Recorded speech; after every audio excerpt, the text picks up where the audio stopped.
নমস্কার, শুভ সন্ধ্যা সকলকে। সকলে আশা করি সবাই ভালো আছেন। আমি 7টায় গল্প শোনাবো বলেছিলাম, 7টার বদলে 7:30টা হয়তো পার করে দিয়েছি, তার জন্য প্রথমে আমি ক্ষমা প্রার্থী। কাল যেহেতু বুদ্ধ পূর্ণিমা গেছে, তাই আমি আজকে একটা বৌদ্ধ জাতক থেকেই গল্প বেছে নিয়েছি। গল্পটা হচ্ছে গুরু আর শিষ্যের। আমার বিভিন্ন গল্পে বারবার কিন্তু এই গুরু শিষ্যই উঠে আসে, কেন জানি না, সেটা হয়তো আমার ভালো লাগার বিষয় বলে। তো জাতকের গল্প তাহলে শুরু করি। জাতক কাহিনীর প্রথমে দেখা যায় যে উজ্জয়িনীতে এক ব্রাহ্মণ বাস করতেন, তার একমাত্র ছেলে। তো ছেলে কিছু উপার্জন করতে কিন্তু সক্ষম নয়, অর্থাৎ সে যে বিদ্যা গ্রহণ করেছিল তার দ্বারাও সে ঠিক পূজা অর্চনার মাধ্যমে শিক্ষা বেশি দূর এগিয়ে নিয়ে যেতে পারেনি, বা সেরকমভাবে নিজেকে প্রমাণ করতে পারেনি, যার ফলে তার জীবিকা সেরকমভাবে গড়ে উঠতে পারেনি। আর কোনো কিছু তার ধৈর্য কম ছিল কোনো কিছুর প্রতি। আর তার স্বভাবের মধ্যে একটা জিনিসের অভাব ছিল, সেটা হচ্ছে কৃতজ্ঞতা বোধের অভাব। তো যাই হোক, সেই ব্রাহ্মণ যখন মনের দুঃখে কোনো জীবিকা না পেয়ে, সেই ব্রাহ্মণের ছেলে যখন একটা গাছের তলায় বসেছিল নগর থেকে কিছুটা দূরে, তো হঠাৎ করে তার কয়েকজন বন্ধু তাকে বলল যে জানিস, এমন একজন ব্যাদ আছে যে কিন্তু অসময়ে আম ফলানোর বিদ্যা জানে। সেই ব্যাদ কিন্তু তার প্রয়োজন মতো আম ফলায় গাছ থেকে, তারপর সে আমগুলো নগরে বিক্রি করে সে তার জীবিকা নির্বাহ করে। এর পাশাপাশি তার কিন্তু ব্যাধের কাজও চলতে থাকে, কিন্তু ব্যাদ কিন্তু সবসময় আম কিন্তু প্রতিদিন বিক্রি করে না, প্রয়োজন অনুসারে বিক্রি করে। তো ব্রাহ্মণের সেই কথা শুনে তো ব্রাহ্মণ খুব অবাক হলো, বন্ধুদের কাছে জানতে চাইলো। তখন বলল সেই ব্যাধের বাড়ি কিন্তু অনেক দূর, আমাদের এই উজ্জয়িনী থেকে 3-4টা গ্রামের পর তার বাড়ি। এই বলে সে ব্রাহ্মণ কিন্তু মনে মনে তার কর্তব্য স্থির করে নিল। ব্রাহ্মণ মনে মনে ভাবলো, এই ব্যাধকে যেন তেন প্রকারণে আমি রাজি করাবো, এই অসময়ে আম ফলানোর বিদ্যাটার সাহায্যে কিভাবে আমিও উপার্জন করতে পারি। ব্যাধ সে তার ব্যাধের কাজই করছে। সেদিন যথারীতি পশু শিকার করে এনেছে, নগরে বিক্রি বাটা করার জন্য সে পশুর মাংস ছাড়িয়ে সে বিক্রি করছে আর কি। ব্রাহ্মণ তার আগের দিন রওনা দিয়েছে, পরের দিন পৌঁছেছে কোনো মতে। তো একে তাকে জিজ্ঞেস করে যখন জানতে পেরেছে সেই অদ্ভুত আম মানে অসময়ে আম ফলানো ব্যাধ কোথায় থাকে, তো কিছু লোক তাকে দেখিয়ে দিয়েছে। তখন দেখছে ব্যাধ একটা ছোট্ট মতো দোকান সাজিয়ে সেখানে মাংস বিক্রি করছে। ব্রাহ্মণ তার কাছে গেছে। ব্রাহ্মণ তাকে বলেছে যে আমি অনেক দূর থেকে আসছি, আমি শুনেছি আপনি এরকম অসময়ে আম ফলাতে জানেন, তো আমি আপনার কাছে সেই বিদ্যা পেতে চাই। তখন ব্যাদ বললেন যে আপনি অনেক দূর থেকে এসেছেন আমার কথা শুনে, সেজন্য আমি অবশ্যই কৃতজ্ঞ, কিন্তু এই বিদ্যা তো যাকে তাকে আমি শেখাতে পারি না। তার কারণ এই বিদ্যার প্রথম সত্যই হচ্ছে নির্লোভ হওয়া। নির্লোভ হতে হবে এই বিদ্যা পাওয়ার জন্য। এই বিদ্যার দ্বারা কিন্তু প্রত্যেক দিন ওই আম ফলিয়ে বিক্রি করে বড়লোক হওয়ার বিদ্যা কিন্তু এটা নয়। আমি আমার গুরুদেবের কাছে এই বিদ্যা পেয়েছিলাম আমার নির্লোভতা প্রমাণ করে, অর্থাৎ আমি আজ পর্যন্ত কোনো লোভ করিনি। নিতান্ত প্রয়োজন হলে বা কারোর কোনো প্রয়োজন হলে সেই কাজে আমি ইউজ করি। তো ব্রাহ্মণ দেখলো যে ব্যাধ তো তাকে ফিরিয়ে দিচ্ছে এক প্রকার, কোনো উপায় দেখছে না। ব্রাহ্মণ তখন ওই ব্যাধের পিছু পিছু গিয়ে তার বাড়ি অবধি পৌঁছালো, এবং দিনের পর দিন তার বাড়িতে থেকে সেই ব্যাধের যে পত্নী এবং ছোট ছোট ছেলে মেয়ে তাদের বাড়িতে থেকে সবাইকে খুশি করে ব্রাহ্মণ কিন্তু তাদের মন জয় করে নিল। তো একদিন ব্যাধের স্ত্রী ব্যাধকে বলছে যে তোমার কি মনে এতটুকু মায়া দয়া নেই? এই ব্রাহ্মণের ছেলে দেখো আমাদের বাড়িতে থেকে আমাদের বাচ্চাগুলোকে কত ভালোবাসে, আমাকে কত করে, অথচ তুমি খালি মানে জিদ ধরে বসে আছো যে বিদ্যা শেখার জন্য লোভ করে এসব করছে। আমার মনে হয় যে তোমার শেখানোটা উচিত। কারণ হচ্ছে যে এক প্রকার আমাদের বাড়িতে থাকতে থাকতে আর তোমার কাছে কিছু শেখার ইচ্ছায় যখন এসেছে, তখন কিন্তু তুমি যতই অস্বীকার করো সে কিন্তু এক প্রকার তোমার শিষ্য হয়ে গেছে। তো ব্যাদ আর কি করে, তখন ব্রাহ্মণ ছেলেটাকে ডেকে বলল যে ঠিক আছে, তোমাকে আমি এই বিদ্যা দেবো, কিন্তু তোমাকে একটা কথা রাখতে হবে, প্রতিজ্ঞা করতে হবে।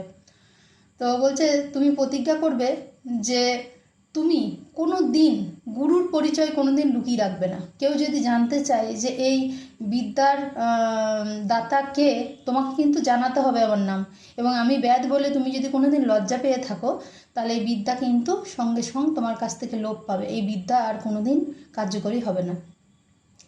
তো ব্রাহ্মণ শেখার আগ্রহে লোভে ব্যাদকে কথা দিয়ে ফেললো যে না গুরুদেব, তা এবার হয় নাকি, আপনি আমাকে এত বিশ্বাস করে বিদ্যাটা দিচ্ছেন, আমি আপনার বিশ্বাসে অমর্যাদা কোনোদিন করব না, আমি আপনার বিশ্বাস রাখবো, আমি আমার নিতান্ত প্রয়োজনে এই বিদ্যার ব্যবহার করব। তো বেদ তাকে গোপনে নিয়ে গিয়ে একটা ছোট্ট মতো কোটো থেকে একটা বীজ বের করে ব্রাহ্মণের হাতে দিয়েছে এবং একটা মন্ত্র শিখিয়ে দিয়েছে, দিয়ে বলেছে যে তুমি এই মাটিতে এটা মানে বীজটাকে পুঁতে ফেলো, বীজটাকে পুঁতে ফেলে এই মন্ত্রটা বললে কিন্তু একটা বিরাট বড় আম গাছে পরিণত হবে এবং সেখান থেকে তুমি প্রয়োজন মতো আম সংগ্রহ করে বিক্রি করতে পারো, কিন্তু সেটা তোমার মানে নিতান্ত প্রয়োজনে বা অন্যের ভালোর প্রয়োজনে, কখনোই তুমি নিজে বড়লোক হওয়ার জন্য এই বিদ্যা ব্যবহার করবে না, বা কোনোদিন গুরুর পরিচয় তুমি লুকাতে পারবে না। যেই মুহূর্তে তুমি গুরুর পরিচয়, গুরুর জাত, গুরুর বংশ লোকাবে, সেই মুহূর্তেই কিন্তু এই বিদ্যা তোমার কাছ থেকে লোপ পাবে। তো ব্রাহ্মণ আর কয়েকদিন থেকে সেই অপূর্ব অসময়ে আম ফলানোর বিদ্যা শিখে সে বেদের কাছ থেকে বিদায় নিল। এবার সে তো উজ্জয়িনী পৌঁছে গেছে। তো সেই ব্রাহ্মণ পৌঁছেই বড়লোক হওয়ার লোভে কী করলো, দিনের পর দিন সে অসময়ে আম ফলাতে লাগলো। এবার আসি মূল ঘটনায়। সেই দেশের রাজা একদিন দেখছেন তার দুপুরের আহারের সময় দেখছে খুব সুন্দর একটা সুস্বাদু আম তাকে সাজিয়ে মানে খেতে দেওয়া হয়েছে। তো রাজা তো খুব অবাক। রাজা তখন রানীকে বলছে যে তুমি এই অসময়ে আম কোথায় পেলে, এখন তো শীতকাল চলছে, এখন তো আমি কোথায় আম পেলে? বলছে তুমি জানো না যে আমাদের রাজ্যে একটা ব্রাহ্মণ আছে, সে অসময়ে আম ফলানোর বিদ্যা জানে, সেই নগরে বিক্রি করে, তার আমের প্রচুর চাহিদা এবং এই আম খুব সুস্বাদু। রাজা তো খুবই অবাক যে দিয়ে তখন রাজা রানীকে জিজ্ঞেস করেছে যে তার কি অসময়ের আম গাছ আছে নাকি? রানী বলছে আমি কি অত শত জানি না, আমাকে মন্ত্রী এনে দিয়েছে। মন্ত্রীকে ডাকা হয়েছে। মন্ত্রী বলেছে না মহারাজ, ওই ব্রাহ্মণের বাড়িতে কোনো আম গাছই নাই, ও কি করে বাবু ফলায় জানি না, কাউকে দেখতে দেয় না, কিন্তু আম পাওয়া যায় তার কাছ থেকে। রাজা তখন ব্রাহ্মণকে ডেকেছে, যে বলেছে ওই ব্রাহ্মণ, আমি নাকি শুনেছি তুমি অসময়ে আম ফলাতে পারো, তো এই অপূর্ব বিদ্যা তুমি কোথায় শিখলে, কীভাবে শিখলে, তুমি আমাকে সবিস্তারে বলো। তখন ব্রাহ্মণ চুপ করেছিল। রাজা বলছে আমি এই দেশের রাজা, আমার জানার অধিকার আছে, তুমি আমাকে বলো। তখন ব্রাহ্মণ কী আর করবে, ব্রাহ্মণ এইদিকে সেই তার গুরু ব্যাধের কথা কিন্তু সেই মুহূর্তে ভুলে গেল। সে বলল যে আমি তো বারাণসী গেছিলাম, যে সেখানে বিখ্যাত ব্রাহ্মণ আচার্যের কাছে আমি আম ফলানোর বিদ্যা শিখেছি। তখন রাজা বললেন ও আচ্ছা, রাজা বললেন ঠিক আছে, তাহলে এই বিদ্যা আমিও নিজে চাক্ষুষ প্রত্যক্ষ করতে চাই, আমি নিজেও দেখতে চাই। তো ঠিক আছে, কাল সকালে আমি তোমার বাড়ি যাব, তোমার বাড়ি গিয়ে তুমি এই বিদ্যার সাহায্যে আম গাছ পুরো বড় করে তাতে আম ফলিয়ে তুমি আমাকে দেখাবে। ব্রাহ্মণ আর কী করে, সেই দেশের রাজার নিয়ম। এদিকে ব্রাহ্মণ অসময়ে আম বিক্রি করে সে কিন্তু মোটামুটি ভালো বড়লোক হয়ে বসেছিল। যত বড়লোক হয় তার লোভও তত বেড়ে গেছিলো কিন্তু। এবার রাজা পরের দিন গেছে, রাজা গিয়ে ব্রাহ্মণকে বলছে যে এবার ঠিক আছে, এবার শুভ কাজ শুরু হোক, আপনি তাহলে এবার শুরু করুন। ব্রাহ্মণ যথারীতি বীজটাকে নিয়ে মাটিতে পুঁতে সেই মন্ত্র বলবার যত চেষ্টা করছে, মন্ত্র তো আর মাথায় আসে না। তখন ব্রাহ্মণের মনে হতে লাগলো যে এই ব্যাধ তো ঠিক কথা বলেছিল, আমি গুরুর পরিচয় লুকিয়েছি, সুতরাং আমি এই বিদ্যা তাহলে ভুলে যেতে বসেছি। সে যতবার চেষ্টা করে ততবার হেরে যাচ্ছে, কোনো মতেই তার বিদ্যা কোনো মতে মনেই পড়ছে না। তখন রাজা প্রচণ্ড পরিমাণে রেগে গেলেন। রাজা বললেন এর মধ্যে কিছু রহস্য আছে, তুমি বলো তো তুমি কি লুকাচ্ছ আমার কাছ থেকে। তখন ব্রাহ্মণ বলছে মহারাজ আমাকে ক্ষমা করুন, আমি যে গুরুদেবের কাছে শিখেছিলাম তিনি কোনো ব্রাহ্মণ আচার্য নন, তিনি একজন ব্যাধ, কিন্তু তিনি বারবার বলে দিয়েছিলেন আমি যদি গুরুর পরিচয় লুকাই তাহলে আমি এই বিদ্যা ভুলে যাব।